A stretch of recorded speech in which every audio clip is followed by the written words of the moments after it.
नारद भक्ति सूत्र के 5 सूत्रों की हमने पहले ही चर्चा की थी। अब आगे की सूत्रों की हम चर्चा करते हैं। यत ज्ञात्वा मतो भवति स्तब्धो भवति आत्मा रामो भवति। यह भक्ति परम प्रेम रूपा है। इसको पाकर मनुष्य उन्मत्त हो जाता है, स्तब्ध हो जाता है और आत्मा राम बन जाता है। देवर्षि नारद जी भक्ति का अपूर्ण लक्षण बताते हुए कहते हैं कि इसकी 3 स्थितियां हैं, मतो भवति, स्तब्धो भवति और आत्मा रामो भवति। इसमें निहित गूढ़ भाव पर चर्चा होनी चाहिए। मत भवति क्या होती है कि मत होने का अर्थ है आनंद यानी विभोर हो जाना, आश्रय विश्रय सहित। ईश्वर का ज्ञान पुरुष को मत रसोवार बना देता है, यानी कि उनका आनंद मिल जाने से व्यक्ति एकदम मत वाला हो जाता है। इस अवस्था का वर्णन भागवत में भी आता है कि प्रहलाद जी के चरित्र के द्वारा समझते हैं कि बालक होने पर भी उनका मन भगवान में ही लगा रहता था। कभी भगवान के वियोग का अनुभव करने तो कभी रोने लगते हैं, कभी प्रभु से मिलने का अनुभव होता तो हंसने लगते, कभी यश अथवा कभी लीला गायन करने लगते, कभी जोर जोर पुकारने लगते, कभी लज्जा छोड़कर नाचते थे, कभी भगवान की भावनाओं में तन्मय होकर अपने को ही श्री कृष्ण मानकर नाचने लगते थे। वास्तव में तन्मय भक्ति प्राप्त करके भक्त उसी में रहकर उसी दिव्य प्रेम में मदमस्त हो जाता है। वह सदैव भगवान का गुणगान करता है, उसी के आनंद से हर्षातिरेक रहता है। वह अपने आंतरिक आनंद में भी दृढ़ होता है। वह जगत में अपने ही आनंद में हंसता है और रोता है और नाचता है। वहीं वह अनंत शांति की भव्यता में निवास करता है। स्तब्ध क्या है? कभी शरीर में रोमांच हो आया तो कभी शांत बैठे नहीं, बाह्य स्पर्श शब्द आदि का कोई अनुभव नहीं हुआ।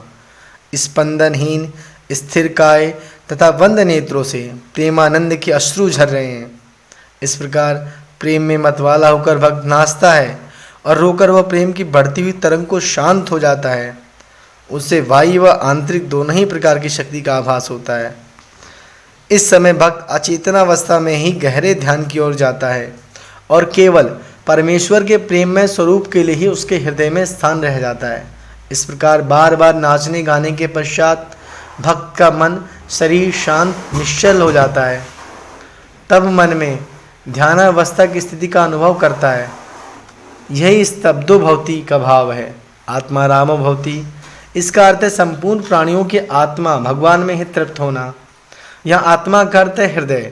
भक्त को आराम के लिए इंद्रिय तृप्ति चाहिए, ना कि भोग संग्रह। वह अपने हृदय में ही बिना विषय और इंद्रिय व्यापार के सहज स्वाभाविक रूप से तृप्त है। भक्त के हृदय में विराजमान परमेश्वर के चरण कमलों के नखचंद्र से अमृत निकलता रहता है। भक्त अपने स्व को आत्मा नहीं कहता, वह तो भगवान को ही आत्मा कहता है। वास्तव में व्यापक होने का और प्रमाता ज्ञान उत्पन्न करने वाला होने से ही निश्चय ही वह बड़े परम आत्मा है। भक्त का मन बिना किसी अन्य साधन की सहायता से निरंतर शांति की गहराइयों में खोता चला जाता है और अंत में आत्मा के क्षेत्र में विचरण करने लगता है। इस प्रकार यह आत्मा रामो भव। अगला सूत्र है हमारा, साना कामाय माना निरोध रूपत्वात्। प्रेम में अनन्यता। वह प्रेमा भक्ति कामना युक्त नहीं है, क्योंकि वह निरोध स्वरूप है। प्रारंभ के 6 सूत्रों में दिव्य भक्ति के स्वरूप का सामान्य रूप दिखता है। अब आगे के 8 सूत्रों में दिव्य प्रेम के स्वरूप को प्रकट किया गया है। यह प्रेमा भक्ति सर्वथा त्याग रूपा है। इसमें धन, संतान, कीर्ति, स्वर्ग आदि की बात ही क्या, मोक्ष की भी कामना नहीं रहती। श्रीमद् भागवत में भगवान कपिल देव कहते हैं कि मेरे प्रेमी भक्तजन मेरी सेवा छोड़कर मुक्तियों को देने पर भी नहीं लेते। मुक्तियाँ 5 प्रकार की कही गई हैं। सालोक्य अर्थात भगवान के समान लोक प्राप्ति, शास्त्री भगवान के समान ऐश्वर्य प्राप्ति, सामीप्य भगवान के समीप स्थान प्राप्ति, सारूप्य भगवान के समान स्वरूप प्राप्ति और सायुज्य भगवान में लय प्राप्ति। सच्चे भक्त के प्रेम में अनन्यता होती है। प्रेम का मार्ग है अपने इष्ट को सुख पहुंचाना और काम का मार्ग है स्वयं सुख का भोग करना। क्रिया दोनों एक सी ही होती है। जैसे घर में संत आए, भक्त ने उनको आसन दिया, वही भूखे थे, उनके लिए रोटी बनाई, संत ने सब रोटी खा ली, अतः कुछ नहीं बचा। तो जो प्रेमी भक्त है उसको इससे बड़ी प्रसन्नता हुई कि क्षुधातुर संत की सेवा का सुअवसर प्रभु ने दिया। दूसरे भक्त ने रोटी बनाई पर अपने लिए पहले निकालकर फिर संत को दी। रोटी कम थी, उनकी क्षुधा शांत नहीं हुई। उक्त दोनों भक्तों की क्रिया एक सी है, पर पहले का प्रेम मार्ग और जबकि दूसरे का काम मार्ग है, क्योंकि उसने स्वयं ही सुख का उपभोग किया, संत के सुख को प्राथमिकता नहीं दी। भक्ति कामनी नहीं, वह श्री कृष्ण की पत्नी है और काम उनका पुत्र है, अतः भक्ति काम की माता है, काम की भोग्या नहीं। भक्ति के हृदय में काम के प्रति आकर्षण नहीं हो सकता। काम व्यक्तिगत सुख से अटका देता है, पर भक्ति परिपूर्ण परमात्मा के पास ले जाती है। चार बातें विषय भोग में भी होती हैं, कोई ऐसा विषय नहीं जो सदा एक रस आनंद दे। भोजन, वस्त्र, स्त्री आदि सब पुराने होकर आकर्षणहीन हो जाते हैं। इंद्रियों की शक्ति, रोग, बुढ़ापा, उपभोग ये सब क्षीण हो जाते हैं। विषय स्थिर नहीं रहते, उनका उपभोग करते करते इंद्रियां थक जाती हैं। मन में विषय के प्रति अति सेवन से उसके प्रति अरुचि हो जाती है। भक्ति कामनी है और कामनी नहीं भी, क्योंकि उसका स्वरूप ही निरोध है। निरोध का अर्थ रोकना, चित्तवृत्तियों को रोकना भक्ति का स्वरूप है। भगवान भक्ति को स्वयं कामनी नहीं होने देते, उसमें अन्य कामना न आवेश का ध्यान रखते हैं। श्रीमद् भागवत में 6 स्कंद के पहले अध्याय के 42वें सूत्र में श्लोक में कहा है कि जीव के साथ भगवान के 14 चर सदा रहते हैं और जीव के कर्मों को देखते हैं। सूर्य, अग्नि, आकाश, वायु, इंद्रियां, चंद्रमा, संध्या, दिन, रात्रि, दिशाएं, जल, काल, पृथ्वी और धर्म, ये सब देहधारी के कर्मों के साक्षी हैं। निरोध के लिए भगवान के परम प्रेमास्पद 3 रूप और हैं, सखा, पुत्र और प्रियतम।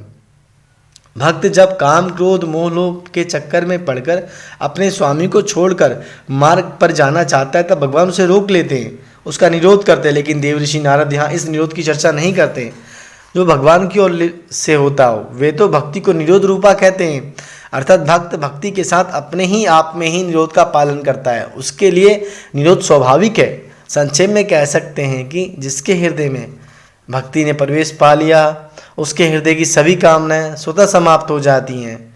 भक्ति का सार ही यह है कि अन्य सभी आकर्षण और आसक्तियां छूट जाएं। वास्तव में प्रेमी में किए गए त्याग के द्वारा ही अपने प्रेम को प्रकट कर सकता है।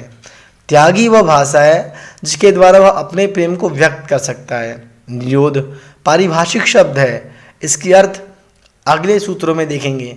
निरोधस्तु लोक वेद व्यापार न्यासः। लौकिक और वैदिक कर्मों के त्याग को निरोध कहते हैं। न्यास का अर्थ है त्याग नहीं, अपितु भगवान को समर्पण। लौकिक एवं वैदिक सभी कार्यों को भगवान के प्रति समर्पित करने का नाम निरोध है।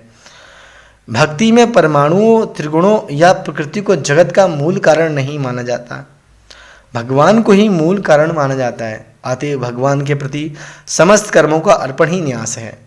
गीता के 9वें अध्याय के 27वें 28वें श्लोक में भगवान ने कहा है कि अर्जुन, तुम जो कुछ करते हो, जो खाते हो, जो यज्ञ दान करते हो, तप करते हो, या जो मुझे अर्पण कर दो, चाहे गृहस्थ, ब्रह्मचर्य, वानप्रस्थ से संन्यास, किसी आश्रम में, किंतु जब इस ढंग से रहोगे तब संन्यास योग से युक्त आत्मा होकर शुभ तथा अशुभ कर्मों के बंधन से छूट जाओगे।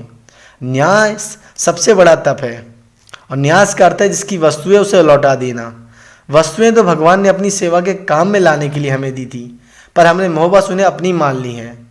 अतएव लोक वेद का जो भी कार्य करो भगवान के लिए करो। यदि अपने लिए काम करोगे तो सकाम होगा। कर्म का अभिमान, कर्म का फल, वस्तु और वस्तु का भोग आदि को अपनी ओर मत खींचो, प्रत्युत्तर भगवान की ओर कर दो। वैसे तो भगवान हर प्रकार से अपने अनन्य भक्त के मन का निरोध तो करते ही हैं, पर भक्त को भी अपनी ओर से निरोध की सहायता करनी चाहिए। इसके लिए लौकिक वैदिक कर्मों का भगवान ने समर्पण दिया है। वैदिक कर्मों का समर्पण का तात्पर्य क्या है? यह नवग्रह आदि का पूजन करने की जो विधि है उसी प्रकार करना, किंतु उसके फल में चाहना केवल भगवान का किसी उसकी भक्ति को, यह वैदिक कर्म का समर्पण हुआ। लौकिक वैदिक कर्मों के समर्पण का तात्पर्य यह है कि भगवान के गुण, लीला आदि का गान, उनकी मूर्ति के सन्मुख नृत्य आदि करते समय भगवान मन में रखो कि यह सब भगवान के देख सुन रहे हैं। लौकिक कर्म का समर्पण हुआ। व्यापार शब्द आया सूत्र में, इसका अर्थ है चेष्टा। वैदिक एवं लौकिक कर्मों में होने वाली चेष्टा मात्र भगवान को समर्पित करती है।